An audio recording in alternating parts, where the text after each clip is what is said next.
remind me of where I came from and the poverty that was there and the cries and tears that were all over the place.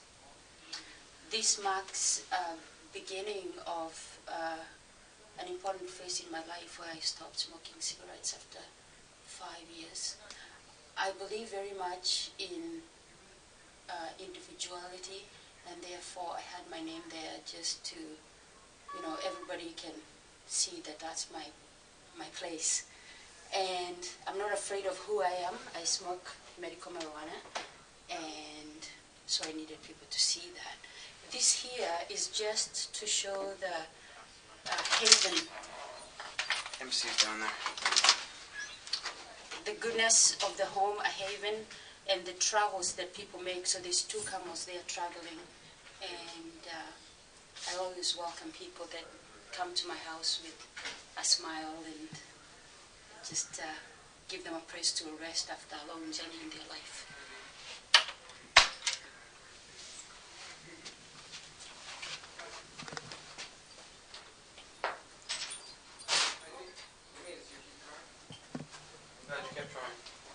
Persistency means to keep trying.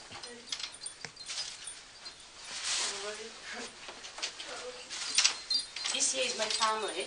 Don't mind that camera, it's just going to be on TV. And my family has expanded over the years. There's 7 children in my family. I have 5 brothers and 1 sister. They're mainly concentrated in this area, and as you can see, they have quite expanded. I have nieces and nephews all over the place, and it's quite amazing. This is my daughter. She's being taken care of by my mother at that point. And I remember when she passed away in 1997, I could not look at her picture. And yet this picture has been of great comfort to my life as I've been going through. This picture here was taken in 1999 by a person that I met in a conference. And when I looked at this picture, it reflected back to me not a person who is living with AIDS, but a person who is beautiful and happy. And it has really, really helped me to grow and to become the person that I am today. So I put these pictures together so that I can be close to my family even though they are so far away. And just putting them on the wall was amazing. It was just amazing how then they became very close to me. As you might see here, there are people that are not of the African descent, but they have actually been on my wall because they are that close to me. And it just is a blend of culture that has come together. So I can't really specifically say my family is this family that I left in Kenya, or my family is this family that I have in Canada. My family is each and everybody that breathes and talks and thinks like I do. I left this space open just for meditation and relaxation, a place to come to myself, and a place in which I would observe the world through the windows and see the rain come down, the leaves of the trees fall, and just be in tune with nature. I found this place very helpful for myself. And with that helpfulness, I was able to create a little section here for wealth, just because I think that a little money in the pocket really, really helps a person.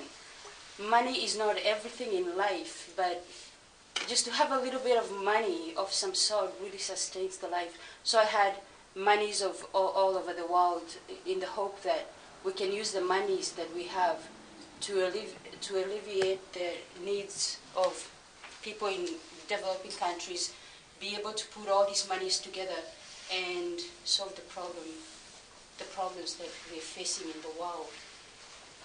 As the times went by, I was very much attached to the people that I had lost my life. And those that I had pictures of, I put together. Here we have my daughter, and this is her aunt, who possibly died of AIDS. My friend Marianne Ford, a prostitute that was murdered in the streets of Victoria. Catherine, that died of a car accident. Catherine helped me a lot in my life. She took me into her home. She took care of me and my daughter, and she died in a horrible, horrible car accident that would change my life and find me in the streets of Nairobi as a prostitute. There's a couple here that I cleaned houses for, Pete and Hazel. They were a very good example of a family to me. There's my friend Linda that died of AIDS. I have also some friends, my friend Alex Archie. Alex Archie is a very huge influence in my life. We met in a conference, I think it was in 2002. And in that conference, he told me that he's looking for somebody to carry on the torch because he's going on to better things. And the next thing I knew is that he had died May 7th of 2003, which is this year. And so I took the responsibility of taking up the torch and have been able to set up an educational group where I hope to educate as far as possible. My friend Kevin Begg fell off a window at the Pier's office in downtown Victoria. Professor Nyongo is the man who gave me a job after I had been prostituting on the streets of Nairobi. He too died in a road accident. And we have Glenn Hilson, a man who died at 51 of HIV/AIDS complications. He is a man who has done a lot of work helping secure the monthly nutritional supplement benefits. He's very instrumental in quality and success of Living Positive magazine, arguably the best health consumer magazine published in North America. I have lost more friends than this, but these are the only ones I had pictures of. And just having them on the wall, very close to my bed, next to where I slept, really made me be able to connect to that other realm of life, whereby I know these souls are not lost, but they're actually somewhere, and I do love them and miss them. On this other wall, I have letters that and things that were done by kids. The most outstanding is these two letters in which the kids pointed out that my daughter will always be their best invisible friend. And for kids to say that to me was just so amazing, so I put them up on the wall. And then one kid wrote me a note saying, "Don't worry, be happy." And I looked at that every morning, and it gave me the strength to carry on. I have my daughter over there, a reflection of a mirror, so that I know that the real her is still somewhere, and probably the reflection is what I miss more than anything else. I have put myself under the responsibility of giving the Children's Hospital Foundation, the BC Children's Hospital, an amount of money every month, just because my daughter died in the hands of the hospital.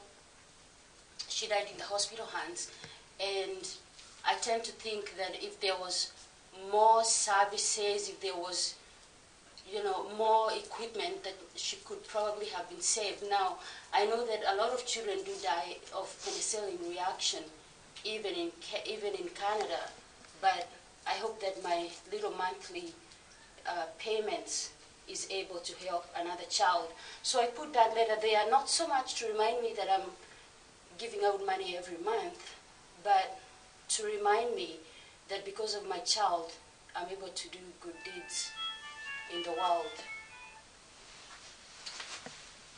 Then I have things that I have just put on the wall, just because of wanting a touch of another culture.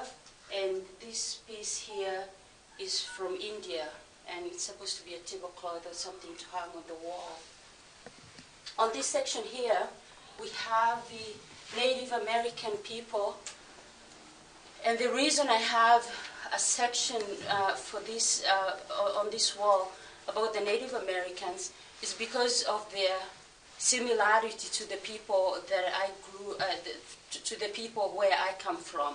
We were colonized, and we went through a lot of changes. We had to accept Christianity as opposed to our own spirituality.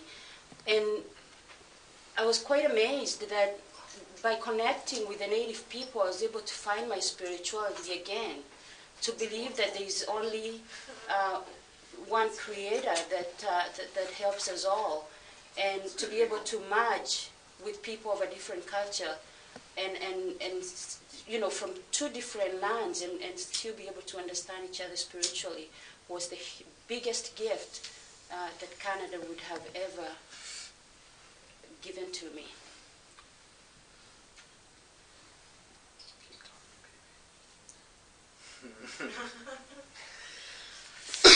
And of course, a little bit of weed helps. The other thing that I did to make this a home was to have a wall that I called Women of the African Ark, just so that I could be close to those that are like me. It's very important that we have like people in our surrounding, and because I couldn't have these people near me, I was wondering what to do until a calendar was given to me by one of the workers at AIDS Vancouver Island, and I thought, wow, what a great thing, I'll put all the women together. And it has been very, very helpful in my life just to have those pictures there. I had also to create a section on career, just so that I knew where I was going, and I put up on the wall all the things that I had achieved in school. And one of the most amazing things was a school leaving certificate that said, Minneh is academically good, she is sociable, understanding, helpful, and she is a good organizer. She has the potential of making a good leader. She has been very active in drama and a diocesan vice chairperson. When I looked at that for the second time... Oh, shit. Sorry. We're listening, baby. We're on the air. So when I looked at this certificate for a second time in a more mature state of mind, I began to understand that indeed, about 17 years ago, it was all written down, who I was and what I would be. And so I look forward to becoming a really, really good leader, who is not afraid to come up with new things to redefine things in the world and just be different. So this career section has actually led me to my next stage in life, which is, I had this little section here. It was very little, because even though I didn't have a boyfriend, and even though I didn't have anybody to marry me or anything like that per se, I believed in marriage. And I believed in people coupling and being together.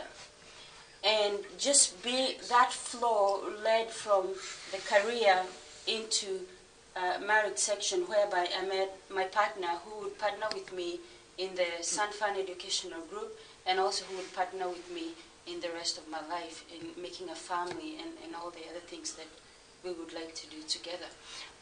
But above all,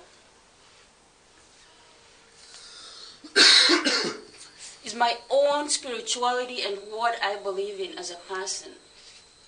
Above everything else.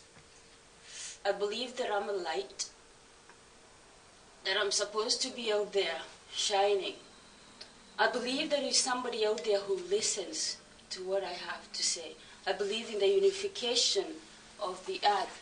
That's what this means here. Most people think that I put that up there because I'm gay or something, but I always say, you know, even if it represents the gay, I'm pretty happy with that, for I have no judgment of anyone whatsoever. I believe in the 420, where I have to have a smoke, the 420. I also have the weed there. I believe in sitting down and having a meal together with friends and family. I am aware that AIDS is alive and that it's a cycle. I also believe in balance, the yin-yang. I believe in Christ. I believe in a lot of things. And those things have led me to become a volunteer. And the reason I volunteer is because I want to make a change in the world. And these things I put here so that I can look at them as I head out the door. Hello. Sorry. And as You illustrate the point perfectly. And as I come in and close the door behind me, I'm able to look at those three things on the wall, and I head out the door a very strong woman. So I'm going to leave this place and move in with Ryan. The last day is going to be 31st of December. And it has taken a lot of emotion for me to do this move. However, it is necessary that I do it. And so it was very important that we have this film done today so that this can be put as a memory. Because more than anything else, I grew to be the woman I am today because of this little room. And I am so grateful.